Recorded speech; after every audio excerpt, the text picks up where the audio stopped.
മൈദയ്ക്ക് പകരം ഗോതമ്പ് പൊടിയാണ്. നമ്മുടെ എല്ലാവരുടെ വീട്ടിലും ഗോതമ്പ് പൊടി ഉണ്ടാവില്ലേ? ഗോതമ്പ് പൊടിയൊക്കെ ഇപ്പോൾ ആരുടെ വീട്ടിലല്ലാതിരിക്കുക? മൈദ വെച്ചിട്ട് എന്തൊക്കെ പലഹാരങ്ങൾ ഉണ്ടാക്കിയാലും ഒരുവിധം ആളുകൾക്കൊന്നും ഇഷ്ടമുണ്ടാവില്ല. അപ്പോൾ അതുകൊണ്ട് തന്നെയാണ് കേട്ടോ ഗോതമ്പ് പൊടി വെച്ചിട്ട് ഇത് ചെയ്യണത്. നിങ്ങൾക്ക് വേണമെങ്കിൽ മൈദ വെച്ചിട്ടും ചെയ്യാം.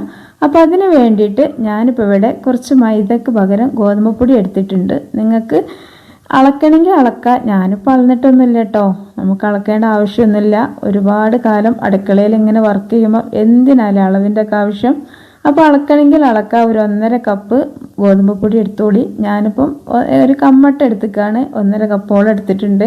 അതിലേക്ക് ആവശ്യത്തിനുള്ള ഉപ്പും കൂടെ ചേർത്തിട്ട് ഒരു ലേശം ഓയിൽ, ഒരു 1.5 ടേബിൾ സ്പൂണോളം ഓയിലും കൂടെ ഒഴിച്ചു കൊടുത്തതിന് ശേഷം നല്ല പോലെ ഒന്ന് മിക്സ് ചെയ്തതിന് ശേഷം നമുക്ക് എന്ത് ചെയ്യാം, ലേശം സാധാരണ നോർമലി വാട്ടർ വെച്ചിട്ട് നല്ലോണം ഒന്ന് കുഴച്ചെടുക്കണം. പിന്നെ നമ്മുടെ വീഡിയോ നിങ്ങൾ കണ്ടുകൊണ്ടിരിക്കുന്ന സമയത്ത് നമ്മുടെ വീഡിയോക്ക് താഴെ ലൈക്കൊക്കെ ഒന്ന് ചെയ്താളി, ചെയ്യാൻ മറന്നവരുണ്ടെങ്കിൽ. അപ്പോൾ ഞാൻ അത് നല്ലോണം ഒന്ന് കുഴച്ചിട്ട് കയ്യിൽ ഒട്ടിപ്പിടിക്കണ ഒരു പ്രശ്നമില്ല കേട്ടോ. നല്ല ഫ്രഷ് ആയിട്ടാണ് ഇരിക്കുന്നത്. അപ്പോൾ ഞാൻ അതിന് വേണ്ടിയിട്ട് ഗ്യാസ് സ്റ്റവ് ഓൺ ചെയ്തിട്ട് ഇതുപോലെ ഒരു ചട്ടി, നിങ്ങളടുത്ത് ഏത് കടായി ഉണ്ടെങ്കിലും അത് വെച്ചെടുത്തിട്ട് ഒരു 3 ടേബിൾ സ്പൂണോളം ഞാൻ ഓയിലാണ് ഒഴിച്ചിട്ടുള്ളത്. ഈ ഒരു തണുപ്പ് കൊണ്ട് തന്നെയാണ് നല്ല നെയ്യ് പോലെ നമ്മൾ സാധാരണ ഇതുണ്ടാവുമല്ലോ ആർക്കേജൊക്കെ, അതുപോലെ നിൽക്കുന്നുണ്ട് ഇപ്പം ഓയിലൊക്കെ. അപ്പോൾ നിങ്ങളെ നാട്ടിലൊക്കെ തണുപ്പുണ്ടെങ്കിൽ ഒന്ന് കമൻറ്റ് ചെയ്യ്. ഇവിടെയൊക്കെ നല്ല തണുപ്പാണ് കേട്ടോ. അപ്പോൾ ഏതായാലും ഞാൻ ആ ഒരു ഓയിൽ ചൂടാകുന്ന സമയത്ത് നമ്മൾ ആ കട്ട് ചെയ്ത് വെച്ചിട്ടുള്ള സവാള ഉണ്ടല്ലോ, ആ ഇതിലേക്ക് ഇട്ട് കൊടുത്തിട്ടുണ്ട്. ഇനി നമുക്ക് സവാള ഒരുപാട് വഴനാനും നിൽക്കണ്ട, എന്നാലും കുറച്ച് ജസ്റ്റ് ഒന്ന് ഇളക്കി കൊടുത്തതിന് ശേഷം നമുക്ക് ബാക്കിയുള്ള വെജിറ്റബിൾസും കൂടെ ചേർത്ത് കൊടുക്കാം. അപ്പോൾ എന്താണെന്ന് വെച്ചാൽ നിങ്ങളുടെ കയ്യിൽ ഇനി മുട്ട വെച്ചിട്ട് തന്നെ ചെയ്യണമെന്നൊന്നും ഞാൻ പറഞ്ഞില്ല കേട്ടോ. നിങ്ങൾക്ക് മുട്ട, ഞാനിപ്പോൾ ഒരു ഒറ്റ മുട്ട വെച്ചിട്ടാണ് ചെയ്യണത്. ഒരു മുട്ട ഇല്ല എന്നുണ്ടെങ്കിൽ മുട്ട ഒഴിവാക്കിയിട്ട് നിങ്ങൾക്ക് ചെയ്യാം. ഏതായാലും ഇതിലേക്ക് ചേർക്കുന്ന സംഭവങ്ങൾ കറക്റ്റായിട്ട് ചേർത്ത് കൊടുത്താൽ നിങ്ങൾക്ക് ഇത്ര നല്ലൊരു ചായൻ്റെ കടി നിങ്ങളുടെ ജന്മത്തിൽ നിങ്ങൾ കണ്ടിട്ടുണ്ടാവില്ല, കഴിച്ചിട്ടുണ്ടാവില്ല. അപ്പോൾ ഏതായാലും നമുക്ക് നമ്മുടെ സവാളയും ഇതൊക്കെ മൂടി വെച്ചതുകൊണ്ട് തന്നെ വളരെ പെട്ടെന്ന് നല്ലോണം സോഫ്റ്റായിട്ട് കിട്ടിയിട്ടുണ്ട്. ഈ ഒരു സമയത്ത് തീയൊക്കെ നല്ലോണം ഒന്ന് കുറച്ചതിന് ശേഷം നമുക്ക് തീക്ക് ചേർത്ത് കൊടുത്തത് എന്താ വെച്ചാൽ ലേശം ഒരു 1/2 ടേബിൾ സ്പൂണ് മഞ്ഞൾപ്പൊടിയും 1 ടേബിൾ സ്പൂണ് മല്ലിപ്പൊടിയാണ് കേട്ടോ.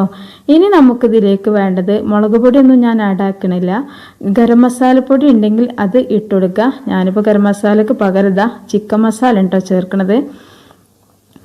അപ്പോൾ ഈ ഒരു ചിക്കൻ മസാലയ്ക്ക് ഒരു വെറൈറ്റി രുചിയാണ്. ഇതിലേക്ക് ഇനിയിപ്പോൾ ഒരു ചിക്കൻ്റെ, ബീഫിൻ്റെ, മുട്ടയുടെ ഒന്നും ആവശ്യം ഉണ്ടാവില്ല ഇത് ലേശം ഇട്ട് കൊടുത്താൽ. അല്ലാന്നുണ്ടെങ്കിൽ നിങ്ങളുടെ കയ്യിൽ ചിക്കൻ ക്യൂബ്സൊക്കെ ഉണ്ടെങ്കിൽ അതൊക്കെ ഒന്ന് ഇതിലിട്ട് കൊടുത്താൽ വേണ്ടിയിട്ടാണ് നമ്മുടെ ഈ ഒരു കടിക്ക് നല്ലൊരു വെറൈറ്റി ടേസ്റ്റ് കിട്ടും. അപ്പോൾ ഏതായാലും ഞാൻ ആ ഒരു പൊടി ഏകദേശം ഒരു 1.5 ടേബിൾ സ്പൂണോളം ചിക്കൻ മസാലൻ്റെ പൊടി ഇട്ട് കൊടുത്തിട്ടുണ്ട്. നിങ്ങളുടെ കയ്യിൽ ഗരം മസാല പൊടി ഉള്ളൂ എന്നുണ്ടെങ്കിൽ അത് ഇട്ട് കൊടുക്കുക. പക്ഷേ ഗരം മസാലൻ്റെ പൊടിയാണ് ചേർക്കണമെന്നുണ്ടെങ്കിൽ അതിന് പകരം നമ്മൾ ഈ ഒരു ചിക്കൻ മസാലയിൽ കുറച്ച് എരിവൊക്കെ ഉണ്ടാവുമല്ലോ, അതുകൊണ്ടാണ് കേട്ടോ ഞാൻ മുളക് പൊടി യൂസ് ആക്കാത്തത്. നിങ്ങൾക്ക് ഗരം മസാലൻ്റെ പൊടിയാണ് ചേർക്കണമെന്നുണ്ടെങ്കിൽ ഒരു 1/2 ടേബിൾ സ്പൂൺ മുളക് പൊടി ഇതിലേക്ക് ചേർത്ത് കൊടുക്കണം, അത് മസ്റ്റാണ്. അപ്പോൾ ഇതിലേക്ക് ഞാൻ കുറച്ച് ഉപ്പും കൂടി ചേർത്ത് കൊടുത്തിട്ടുണ്ട്. ഇനി ഇതെല്ലാം കൂടിയിട്ട് നല്ലോണം ആ ഒരു ഉപ്പും അതുപോലെ തന്നെ പൊടികളുടെ പച്ചമണമൊക്കെ മാറി ആ ഒരു ഗരം മസാല ചിക്കൻ മസാലേൻ്റെ ആ ഒരു ഫ്ലേവറൊക്കെ ഈ ഒരു മസാലയ്ക്കൊന്ന് കിടന്ന് വരാൻ വേണ്ടിയിട്ട് കുറച്ച് സമയം ഒന്ന് മൂടി വെച്ചിട്ടുണ്ടായിരുന്നു. ഇനി നമുക്ക്, ഞാൻ പറഞ്ഞല്ലോ ഇതൊരൊറ്റ മുട്ട വെച്ചിട്ടാണ് ചെയ്യണമെന്നുണ്ട്. അപ്പോൾ ആ ഒരു മുട്ട ഞാനിതിനെ നടുവൊക്കൊന്ന് പൊട്ടിച്ചൊഴിച്ച് കൊടുക്കുകയാണ് കേട്ടോ. അപ്പോൾ എന്താണ് ഈ ഒരു മുട്ട ചേർത്ത് കൊടുക്കുന്നതിൻ്റെ മുമ്പായിട്ട് തന്നെ ഈ ഒരു നടുഭാഗമൊക്കെ ഒന്നിങ്ങനെ ഒഴിച്ച് കൊടുക്കണം. എന്നിട്ട് അതിലേക്ക് മുട്ട ഒഴിച്ച് കൊടുക്കുക. എന്നിട്ട് എന്ത് ചെയ്യുക, നമുക്ക് കുറച്ച് സമയം ഒന്നിങ്ങനെ ഒരു ബുൾസൈ പോലെ, ഒരുപാട് വേവൊന്നും വേണ്ട, ഒന്നിങ്ങനെ ചകഞ്ഞ് കൊടുക്കുക. ഈ ഒരു ഫില്ലിങ്ങും അതും എല്ലാം കൂടെ ചകഞ്ഞ് കൊടുക്കുക. അപ്പോഴേക്കും ഇനിയിപ്പോൾ നിങ്ങൾക്ക് ഒറ്റ മുട്ട തന്നെ ചെയ്യണം എന്നൊന്നുമില്ല. നമുക്കിപ്പോൾ ഈ ഒരു പലഹാരത്തേക്ക് ഒരു മുട്ടയുടെ ആവശ്യമുള്ളൂ. പിന്നെ ഇപ്പം കോഴിമുട്ടക്കൊക്കെ വലിയ വിലയാണല്ലോ അല്ലേ. അപ്പോൾ ഈ ഒരു കോഴിമുട്ടൊക്കെ കുറച്ച് കൂടുതലൊക്കെ ചേർക്കാൻ കഴിയാത്ത ആളുകളൊക്കെ ഉണ്ടെങ്കിൽ ആരും ടെൻഷൻ ആവേണ്ട. ഒറ്റ ഒരു കോഴിമുട്ട കൊണ്ട് തന്നെ നമുക്കിത് ഇഷ്ടം പോലെ പലഹാരം ഉണ്ടാക്കിയെടുക്കാൻ പറ്റും. അപ്പോൾ ഈ ഒരു കോഴിമുട്ട നിങ്ങളുടെ കയ്യിലില്ലെങ്കിൽ അത് ഒഴിവാക്കണതിന് കുഴപ്പമൊന്നുമില്ല, പക്ഷെ ഒരു കോഴിമുട്ട ചേർത്ത് നോക്കേണ്ടി. അപ്പോഴായിരിക്കും നമ്മുടെ ഒരു പലഹാരം ഉണ്ടല്ലോ രാവിലെയൊക്കെ കഴിക്കുമ്പോൾ വലിയൊരു ടേസ്റ്റാണ് കേട്ടോ.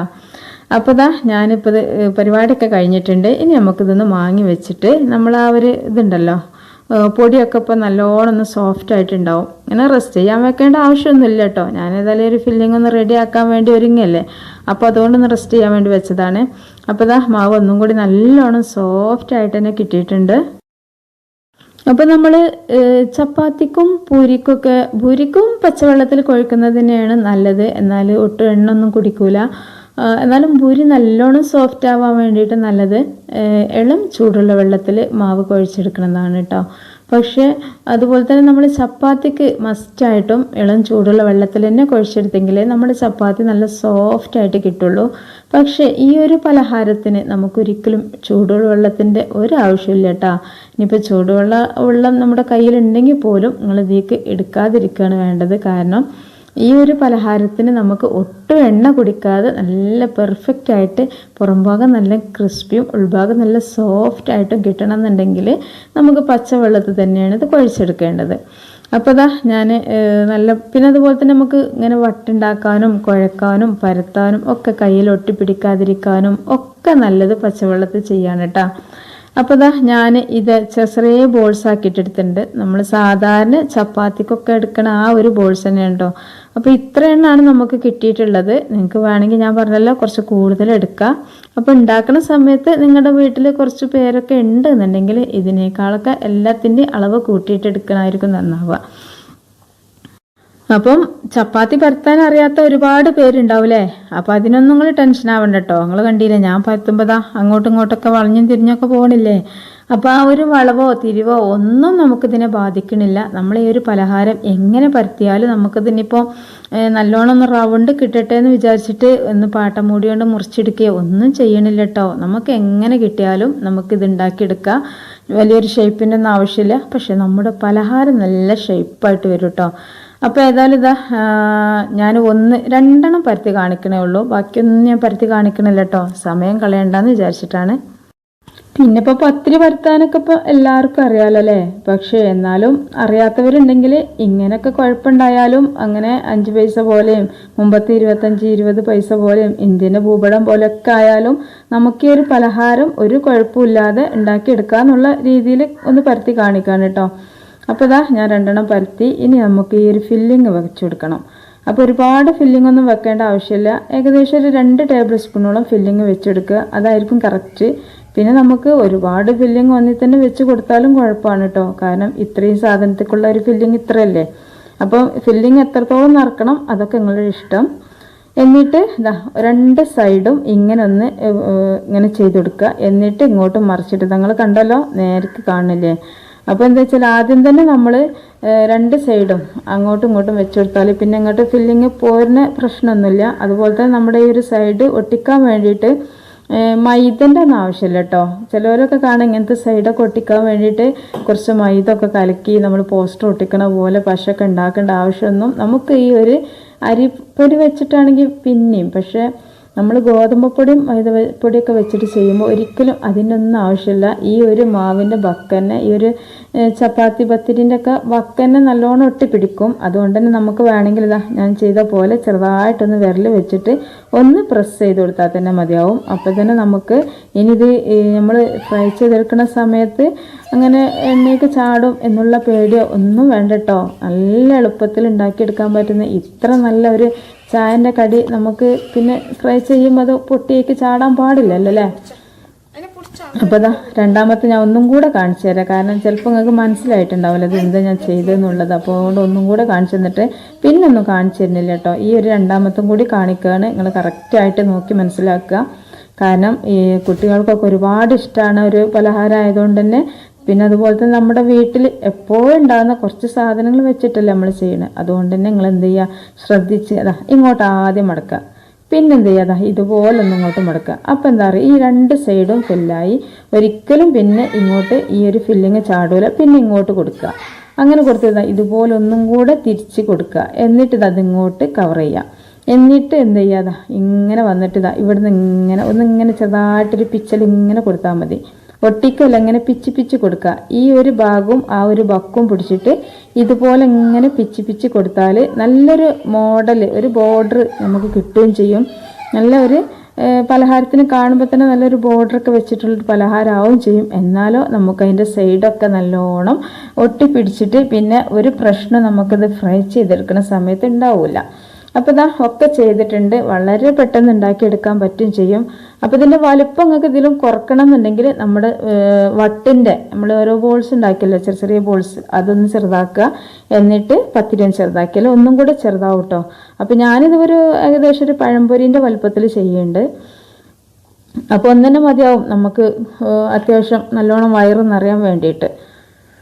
ഒരു 4-5 ചപ്പാത്തിയൊക്കെ കഴിക്കുന്ന ആളുകൾക്ക് നല്ല എളുപ്പമാണ് കേട്ടോ ഇത് ഉണ്ടാക്കാനും കഴിക്കാനൊക്കെ. പിന്നെ അതുപോലെ തന്നെ പിന്നെ ഒരു കറിൻ്റെ ഒന്നും ആവശ്യമില്ല. നമ്മളൊരു ഭൂരി ഉണ്ടാക്കുകയാണെങ്കിൽ ഭൂരിക്ക് വേറൊരു കറി അങ്ങനെയൊക്കെ വേണ്ട. ഇതിനിപ്പോൾ അതൊന്നും വേണ്ടല്ലോ, എല്ലാം അതിൻ്റെ കൂടെ തന്നെ ആയി. അപ്പോൾ ഇത് ലാസ്റ്റ് ആയപ്പോഴേക്കും നമ്മുടെ ഫില്ലിംഗ് ഒക്കെ കഴിഞ്ഞിട്ടുണ്ട് കേട്ടോ. അപ്പോൾ നിങ്ങൾക്ക് ഇതിലും കൂടുതൽ നിങ്ങൾ മാവ് എടുക്കുന്നുണ്ടെന്നുണ്ടെങ്കിൽ സവാളയുടെയും മുട്ടയുടെയും എല്ലാത്തിൻ്റെ അളവ് കൂട്ടിയിട്ട് ചെയ്തോളി. അല്ലെങ്കിൽ നിങ്ങൾ കുറച്ച് കൂടുതൽ തന്നെ ഉണ്ടാക്കിക്കോളി കേട്ടോ. കാരണം ഇതൊക്കെ മക്കളെ നമ്മൾ ഉണ്ടാക്കുമ്പോഴേ ഉണ്ടാക്കുള്ളൂ, എന്നൊന്നും ഉണ്ടാക്കൂല. എന്നും ഉണ്ടാക്കാം. രാവിലെ നമ്മൾ ചപ്പാത്തിയും കറി ഉണ്ടാക്കണതിനേക്കാളൊക്കെ എത്രയോ എളുപ്പമാണിത്. നമ്മളെ വീട്ടിലാണ് എല്ലാവർക്കും ഇഷ്ടമാവുകയും ചെയ്യും. പക്ഷെ നമ്മളതൊന്നും ഉണ്ടാക്കൂല എന്നുള്ളതാണ്. ഭൂരി ഉണ്ടാക്കും, അതിക്കൊരു ചിക്കൻ കറി ഉണ്ടാക്കും, ബീഫ് കറി ഉണ്ടാക്കും, ഗ്രീൻ പീസിൻ്റെ കറി ഉണ്ടാക്കും, എല്ലാം ഉണ്ടാക്കും. പക്ഷെ ഇതുപോലുള്ളതൊക്കെ ഉണ്ടാക്കാൻ വലിയൊരു സംഭവമാണ്. അതിനൊന്നും ഇപ്പോൾ സമയമില്ല എന്നുള്ളൊരു ചിന്തയാണ് നമുക്കല്ലേ. അപ്പോൾ ഇനി മുതൽ നിങ്ങൾ ആരും അതൊന്നും ഉണ്ടാക്കാതിരിക്കരുത് കേട്ടോ. അപ്പോൾ നമുക്കിതൊന്ന് ഫ്രൈ ചെയ്തെടുക്കാൻ വേണ്ടിയിട്ട് നിങ്ങൾ കണ്ടല്ലോ, വളരെ പെട്ടെന്ന് ഉണ്ടാക്കിയെടുക്കുകയും ചെയ്യുക. പിന്നെ അതുപോലെ തന്നെ ഈ കുട്ടികൾക്ക് ഒരുപാട് ഇഷ്ടമാവും, വലിയവർക്ക് ഒരുപാട് ഇഷ്ടമാവും. അപ്പോൾ എന്നും നമ്മളിപ്പോൾ ഒരു ഹോട്ടലിൽ കയറിയിട്ട് ഇതുപോലെ ഒരു കടി നിങ്ങൾ ചോദിച്ച് നോക്കൂ, ഇത്ര ടേസ്റ്റൊന്നും ഉണ്ടാവില്ല കേട്ടോ. അവരെന്തൊക്കെയാണ് അതിൻ്റെ ഉള്ളിൽ നിറച്ചിരുന്ന പോലും നമുക്കറിയില്ല. എന്നാലും നമ്മൾ വലിയ സംഭവമായിട്ട് നമ്മൾ വാങ്ങും. കാരണം എന്താ, ഒരു കടിക്ക് ഇപ്പോൾ 15 രൂപയാണല്ലേ. അപ്പോൾ 15 രൂപേൻ്റെ വില നമുക്ക് മനസ്സിലാവുമ്പോൾ നമ്മൾ വിചാരിക്കും അത് വലിയ സംഭവമാണെന്ന്. പക്ഷെ നമ്മളെ വീട്ടിൽ ഇത്തിരി ഗോതമ്പ് പൊടിയും ഇതൊക്കെ ഉണ്ടെങ്കിൽ നമുക്ക് ഇഷ്ടം പോലെ ഉണ്ടാക്കുകയും ചെയ്യാം. നമ്മളിപ്പോൾ ഹോട്ടലിൽ നിന്നൊക്കെ ഒന്ന് കഴിച്ചു, പക്ഷെ രണ്ടാമത്തെ കഴിക്കാൻ നമുക്ക് ആഗ്രഹമൊക്കെ ഉണ്ടാവും. നമ്മളെ കൂടെ ഇരിക്കുന്ന കുട്ടികൾക്കൊക്കെ ഉണ്ടാവും. പക്ഷെ രണ്ടാമതൊന്ന് വാങ്ങി കൊടുക്കാൻ നമ്മൾ ആ ഒരു ക്യാഷിൻ്റെ ഇത് വിചാരിച്ചിട്ട് നമ്മൾ വാങ്ങി കൊടുക്കൂല. ഇഷ്ടത്തിനനുസരിച്ച് കഴിക്കാനോ ഒന്നും ഉണ്ടാവില്ല. അപ്പോൾ എന്ത് ചെയ്യുക, ഇങ്ങനെ ചെയ്യാട്ടോ. ഇഷ്ടംപോലെ ഉണ്ടാക്കാൻ വേണ്ടിയിട്ട് വീട്ടിൽ തന്നെ ഇതുണ്ടാക്കുക. അതുപോലെ തന്നെ ഇപ്പം നിങ്ങൾ കണ്ടല്ലോ അല്ലേ, എന്താ ഭംഗി കാണാൻ. എന്നാലേ കഴിക്കാൻ നല്ല ടേസ്റ്റാണ് കേട്ടോ. അപ്പോൾ ഇത് ഒന്ന് കിട്ടിയാൽ മതി, ഒരെണ്ണം കിട്ടിയാൽ തന്നെ നമുക്ക് വയറ് നിറയും.